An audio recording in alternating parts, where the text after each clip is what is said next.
So obviously all the front end stuff. Still waiting on the new wheels to get here, so I know exactly what the offset is, obviously, and what any sort of clearance issues we're going to have, like yeah, to those Z bars or whatever else. But yeah, like I said, any guard clearance issues, etc. But this is probably my biggest thought process at the moment, is that steering rack position. So obviously as you shorten the, well, you can't see it behind the brake rotor because it's that short, but when you shorten the knuckles, obviously pulls the ball joint forward or in. As you probably see there, so that's actually pulling forward quite a fair bit. So these rack mounts have been cut and moved. Obviously this is a VS 6-cylinder rack, and it's a a V6 6-cylinder K-frame and a VH manual rack. So the width on those mounts changed. So those mounts have been cut off once before and flipped. Didn't think too far in advance and thinking about this stuff, but you can see that angle on how much forward that goes. What you want is that rack ideally central in position, but yeah, what that does in the end of the day, I'll show you. Obviously we're central there, push my wheels straight, ironically, and then check that before. So he said fitments we all bang on, but the new ones will be half an inch, probably narrow, a little bit of luck, or not narrower, but less offset. But anyway, so that's not quite central there still, so if you pull that forward, but it'll also lessen the Ackerman, which is the amount of angle. That springs back a little bit because of the amount of caster. So this angle of the front wheels forward, but yeah, see them shorten so much. You can see how far that's pulling forward. But you can see the inner wheel on that corner, wheels facing further or more lock than that one, which is outer, and theoretical, but basically drift cars chase zero Ackerman, so both wheels are same angle.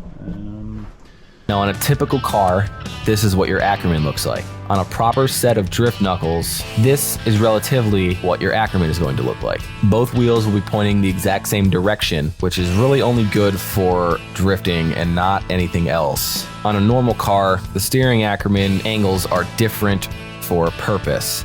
While going around a corner, all the tires turn along the circle with a common center point. The intention of Ackerman geometry is to avoid the need for tires to slip sideways when following the path around a curve. This makes the inner wheel steer a greater amount than the outer wheel because the inner wheel covers a shorter path.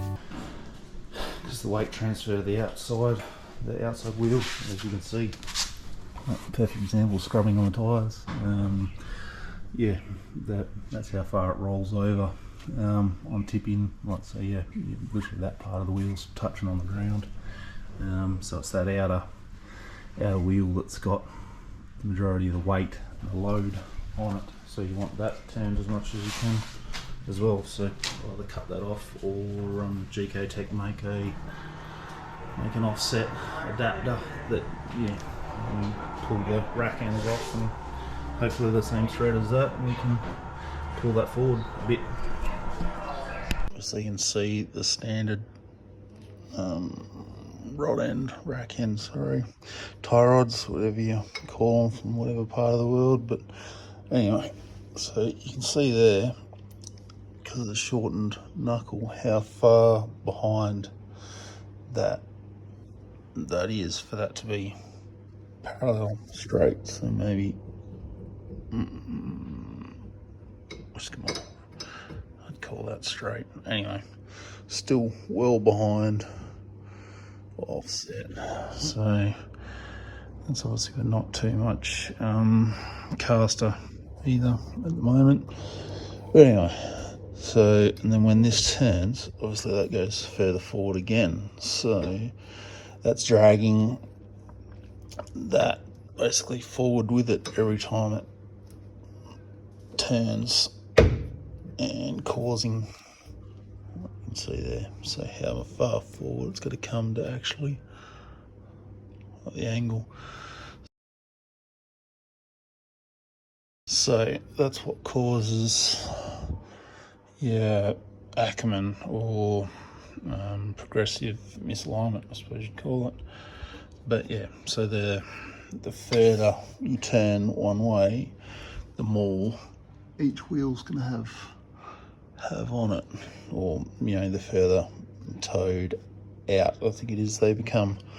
So the inside wheel is on a smaller turning radius than the outside wheel, so the rollout basically on the wheels is right, so they're not skidding or slipping on the ground. But anyway, so intention here is I'm going to cut probably the K-frame again, so probably take it back out because the engine's not in it anyway. And then these rack mounts, I'll cut them off, notch this in because it's all hollow anyway, and got that spacer in there for the rod end style lower arms, so that doesn't matter.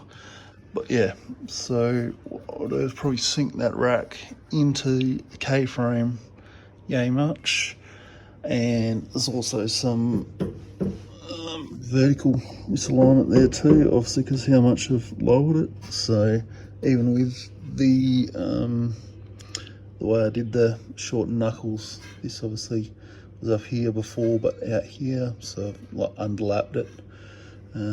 So it's a filler weld, not just like a butt joint, but yeah, it's a bit stronger. But anyway, it's still shit, I guess, probably 80 mil lower. So I mean, the wheels, you've got enough clearance here, even with the massive rotors, that yeah, it'll still be sitting inside the wheel, so it's no drama. But yeah, we call it bump steer basically. So the further, same thing, this pivot point is in line, so bringing that steering rack up hopefully as well while I do these mounts will alleviate a little bit of this, and then putting a spacer under here because I'm going to both rod ends on this and this end as well, and then I might run an offset sort of rack mount as well, so it'll push that forward and hopefully line that up just about perfectly there. And then yeah, hopefully full lock, no over center, no bump steer, and zero Ackerman with a bit of luck. Anyway, see how we go.